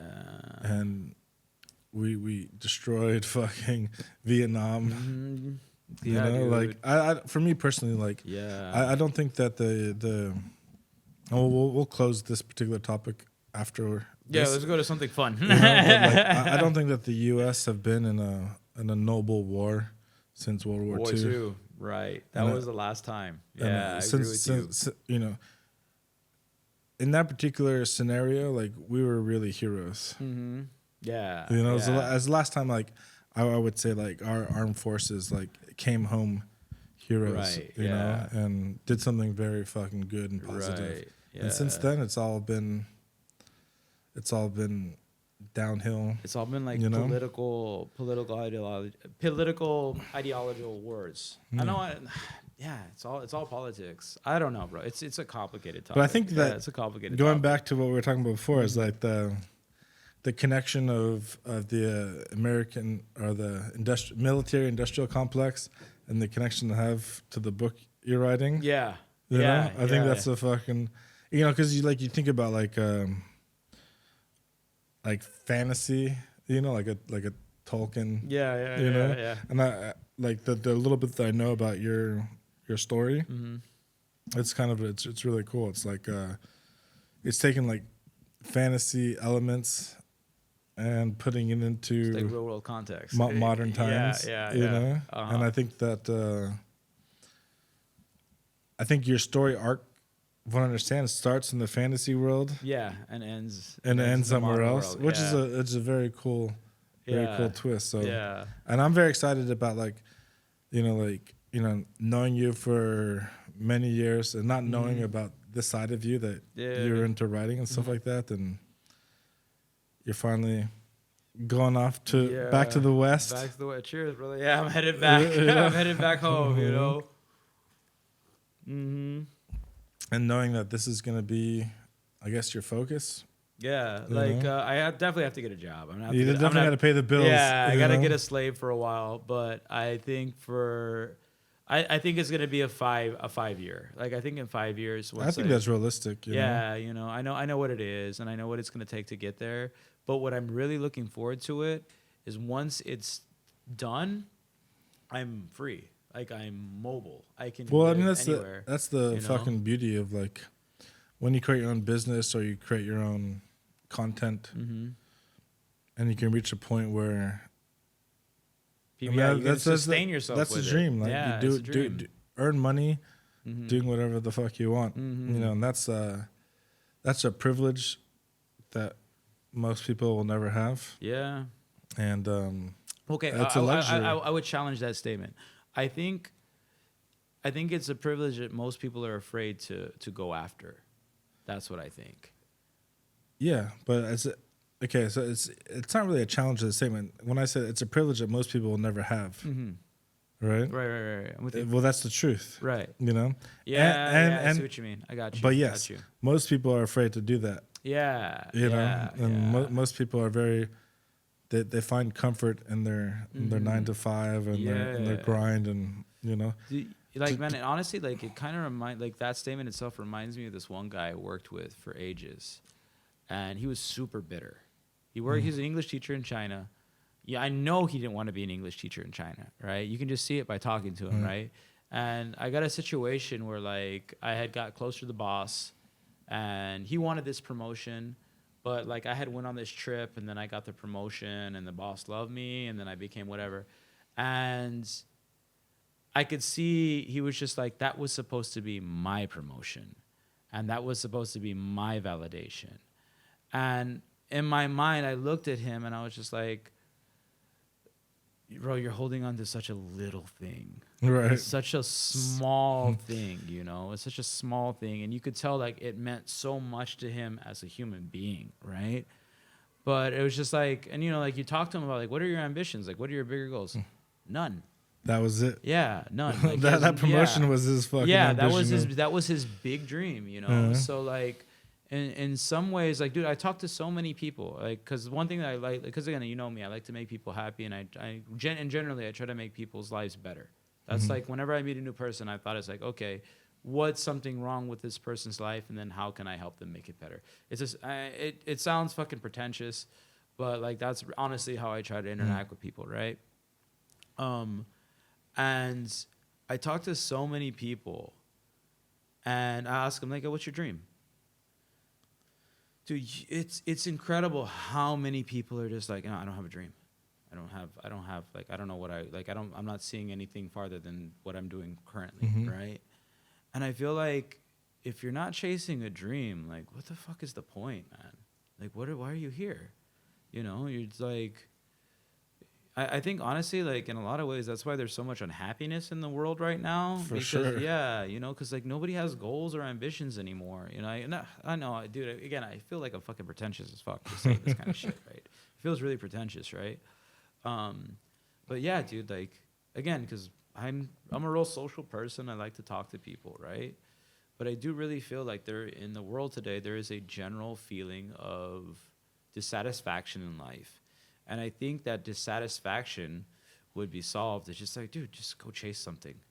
Just go after something. I think also too, like, I don't know. I feel like our generation was taught more to dream and be ambitious. And I think, you know, going back to, like, the end of World War II, you know, where it's like, work hard, you get that American dream, you buy that house, you know, you have your woman fucking taking care of the kids, and you're making enough money doing your job to have the comfortable life. And that's like, that dream, you know, has been harder and harder and harder and harder to obtain, you know, like, yeah, for sure. You know, but before, like, you could, you know, go to college, you know, like, few years later, you're buying your first house, you know. Now you could go to college, and a few years later, you're in debt, $100,000. You're fucking trying to still figure out how to pay your student loan. What to think about how to fucking buy your your piece of property, bro. You know, 100%. A piece of accomplishment, because you know, like it like in a way, like, okay, this is actually something I've been, like, pondering a lot lately. It's kind of like, okay, the world population is in a decline, and it's a decline that we've created. And I think it's the idea that, like, we have stopped because we've become so greedy. Like, I do, bro, I want to say top to bottom. Like, everybody's like, always want to blame the rich, right, for the problems that we have. But we are all so greedy. We've all just have this desire for money, that we've created, like, this economy where everything is outrageously expensive. Everybody wants more, and because we're all chasing this more, we're no longer creating humans. You know, we're no longer making little ones, because we're all chasing this this dream or this thing that like or are like trying to climb up out of a hole. Yeah. But the thing is, it's like this hole is something that we created because there's these other people that are very greedy. Right. You know? Yeah, like, for sure. It's like, dude, it's education. Why do I have to go $100,000 into it? Dude, like my university, I'll never forget this. I met this girl when I was doing my master's degree. This little 18, 19-year-old girl. She went to study at the University of Missouri, study drama. Mm-hmm. When I met her, she was like, yeah, dude, I'm $100,000 in debt. Studying drama. Studying drama. $100,000 in debt. Right. One, stupid. What kind of, like, you'd have to be working in Broadway at the highest levels to eventually pay that debt off, right? You'd be paying that debt off for at least 10, 15 years. Two, who are the people that are like doing that to that poor little 18-year-old girl? Yeah. She's 18. She doesn't know any better, right? You know, and it's just like, what education, especially like a drama education, should be that much money? Right. You know? Yeah, well, I mean, fuck, dude. If I was the president and I was running the world, the first thing I would do is all healthcare is free. Second thing I would do is all education is free. Doesn't matter what level of education you want to pursue. Not everybody's going to pursue a higher education. Some people are going to be happy stopping here. Some people are going to be happy stopping here. And that's the very first thing I would do in the world. Okay. Okay, this is my thought. Like, I do believe in the idea that there should be some sort of free market, like, because like I like free market. Yeah. I don't like free market for education. I don't like free market for medicine. But let me this is my counter perspective on that. Like, again, like, I'm not disagreeing with you. I agree with you 100%. But it's like, let's say like you have your Harvards or your Yales, right? Those are very much like profit driven. But like when you have a lot of money towards like, again, but this is because like where I agree with you, I think that it has become a little bit too business oriented, right? And the fact that now it's just like money is driving everything, you know. But at the same time, you get the best of this at Harvard, you get the best of this, you get whatever Harvard has to offer, right?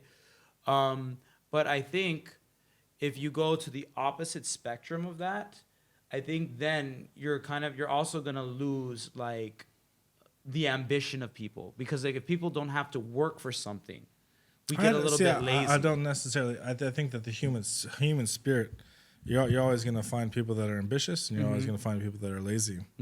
I think that, and you're going to find people that are ambitious and have good hearts that want to fucking create something, and the people that, you know, like the people who are creating drugs for cancer or fighting new diseases, those people should be paid well. You know, right? But not should be paid well because these companies are going to make a profit, you know, off their research. They're paid well because they have a higher education and their purpose in society is much more needed. Right. But okay, but the issue is then like, and that point I 100% agree with. But like the issue of that then is like, then that becomes like, again, it's gonna like Americans are gonna have an issue with this, but then it becomes kind of like a socialist construct, because the government will then need to fund these people to kind of raise them up to get, because like the money has to come from somewhere, right? But the money's already there. We're just using it in the wrong places. Yeah, aren't we though, Joe? Dude, I mean, the money's already the money's already $100 trillion war budget. You know, the money's already there, dude. And like. And it's not like you know, there's always, you can always have capitalism, you know, but just don't put capitalism in school and don't put capitalism in health. That's all I think. Capitalism, you know, put it everywhere else. I worked in a hospital for 1 year prior to when I came to China. Dude,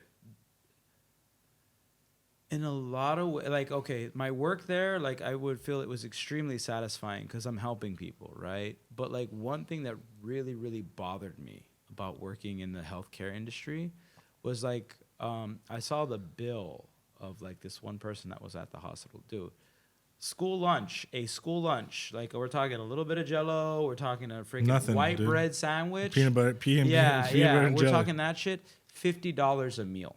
Yeah, it's criminal. Yeah, you know, it's like criminal, bro. The problem is that with You go to the hospital. And then many people don't have health insurance. Mm-hmm. One hospital bill for one mistake or one accident, right? Not even like you're smoking or, you know. Yeah, it'll kill you. Yeah. You're driving the car and somebody hits you. Right? There's no way you can afford it. Yeah, you it's know, ridiculous. you're gonna lose your house. You're gonna be fucking in debt for the rest of your life. Anyways, dude, fuck. This is a. Yeah, I know. We got so deep here. Fuck, dude. We got so deep. Let's end it on a happy note. I'm gonna fucking miss you, brother. Even though like I said, we didn't. Shady Monkey, you've always been my warlock in the darkness, bro. We'll leave it at that, dude. Cheers. We're out, man. Oh, cheers. Please just say one thing, like, and then I know we gotta go. I appreciate it. Shady Monkey has always been this figure in my life. I've enjoyed this guy to no ends. Like, we don't talk a whole bunch, but like, I've always loved his spirit. I've always loved what he's been about. He was actually a really huge part of my life going into how I was at the beginning of China. He's always been a real big supporter of the art scene, and I appreciate him forever, and I'm always gonna remember him. All right, and dude, love you, dude. I wish you the best, brother, man. Always. Likewise, man. Yeah, dude. Always, brother. Yeah. Keep doing your thing, dude. I'm impressed. I'm impressed. Oh, thank you. I'm impressed, bro. Like, yeah, I've always known you've been doing shit, but like, this is the first time I've kind of seen like what you've been up to, and I'm impressed with you, bro. Yeah, fucking keep it up, man. See you on the flip side, man. Yeah, see you on the flip side, brother, man. Oh, right. okay. We're out.